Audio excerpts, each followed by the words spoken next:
탄지로와 코테츠 앞에 갑자기 나타난 하가네즈카.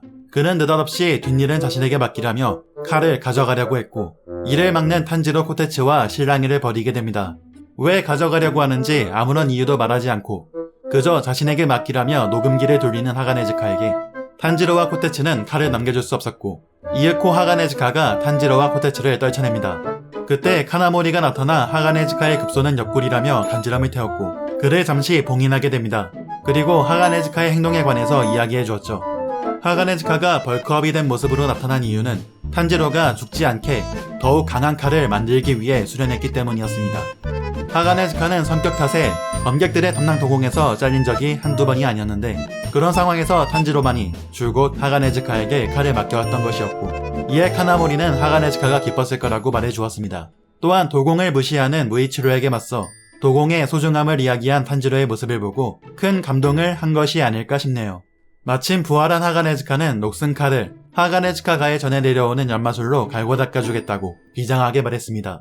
이것이 현재 탄지로가 누군가에게 말하는 어제 있었던 일, 칼 연마가 끝날 때까지 사흘 밤낮이 걸리고 칼을 가는 것만도 모레는 되어야 끝나기에 탄지로는 걱정스러운 마음이었고, 더욱이 절대 들여다보러 오지 말라는 하가네즈카의 당부가 있었기 때문에 탄지로는 보러 가도 될지에 대한 고민을 누군가에게 털어놓고 있었습니다. 그것은 시나즈가와 게냐였고, 게냐는 탄지로가 친구 같은 얼굴로 주절주절 떠들어댄다며 불만을 표합니다. 아직 팔을 부러뜨린 것에 대한 앙금이 남아있었기 때문이었죠. 은근슬쩍 이름으로 부르고 샘배를 건네는 탄지로에게 게냐는 필요 없으니 꺼지라고 말하는데, 탄지로는 온천에서 이가 없었던 게냐의 이빨이 돋아다 있는 것에 놀랍니다. 이에 게냐는 순간 멈칫하고 탄지로가 잘못 본 거라고 말하며 둘러댔으나 탄지로는 증거를 가지고 있었습니다. 탄지로는 게냐의 앞니를 보관해놓고 있었고, 게냐는 이를 보고 탄지로에게 불쾌감을 느껴 발로 걷어찬 뒤 쫓아냅니다. 탄지로는 게냐가 왜 저렇게 계속 화가 나 있는 건지 의문이었습니다. 곧 날이 저물고 목욕을 늦은 시간에 마친 한 도공이 마을로 복귀하던 중 한 항아리를 발견합니다. 도공이 항아리를 치우려고 손을 대려는 순간 항아리는 도공을 빨아들이기 시작했고, 항아리에선 뼈가 부러지는 섬뜩한 소리가 새어나옵니다. 그리고 곧 항아리는 도공을 뱉어냈는데, 도공의 몸은 형체를 알아볼 수 없을 정도로 훼손되었고, 항아리에서 상현의 오 교코가 모습을 드러냅니다.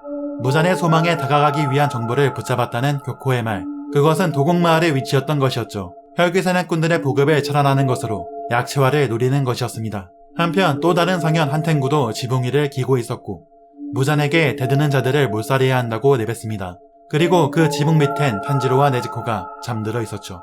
그런 탄지로를 누군가 꼬집어서 깨우는데, 그것은 토키토 무이치로였고, 무이치로는 탄지로에게서 자신의 담당 도공인 카나모리를 찾고자 했습니다. 어제 카나모리가 하가네즈카와 함께 있는 것을 보았기 때문에 탄지로는 하가네즈카가 있는 곳에 카나모리도 있으리라 추측했고 같이 찾아보자고 말했습니다.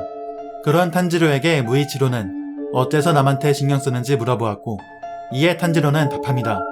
남을 위해서 하는 일은 결국 돌고 돌아서 나 자신을 위한 일이 되기도 한다는 것이었죠. 그리고선 방긋 웃는 탄지로를 무이치로는 멍하니 바라보았고, 순간 안색이 바뀌며 탄지로가 뭐라고 말했는지 묻습니다.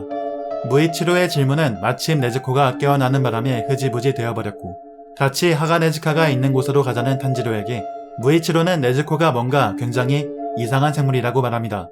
그리고 자신이 전에 그 아이를 만났었는지, 전에도 이랬는지 혼란스러워하죠. 이때 탄지로는 네즈코의 피가 어떻게 변화됐는지 조사 결과를 타마요에게 의뢰한 상태였는데, 무이치로는 마을에서 처음 탄지로와 만났을 때 네즈코가 든 상자에서 바로 혈귀의 기운을 느꼈으나, 현재 무이치로가 네즈코에게서 느끼는 기운은 혈귀가 아닌 이상한 생물이었습니다.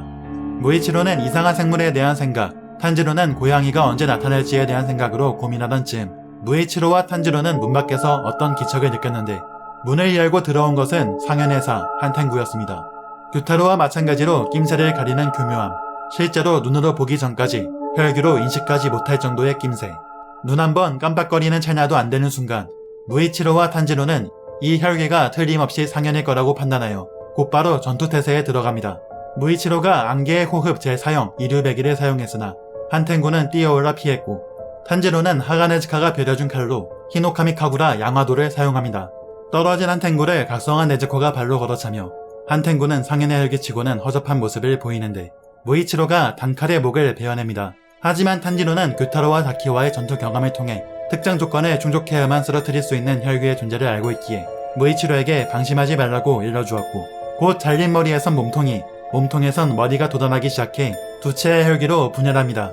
탄지로가 몸통에서 생겨난 혈귀를 상대하려고 달려드는 순간 무이치로는 머리에서 분열한 혈귀에 의해 멀리 튕겨 날아갔고, 남겨진 탄지로와 네즈코의 앞에 두 채의 혈귀가 모습을 드러냅니다.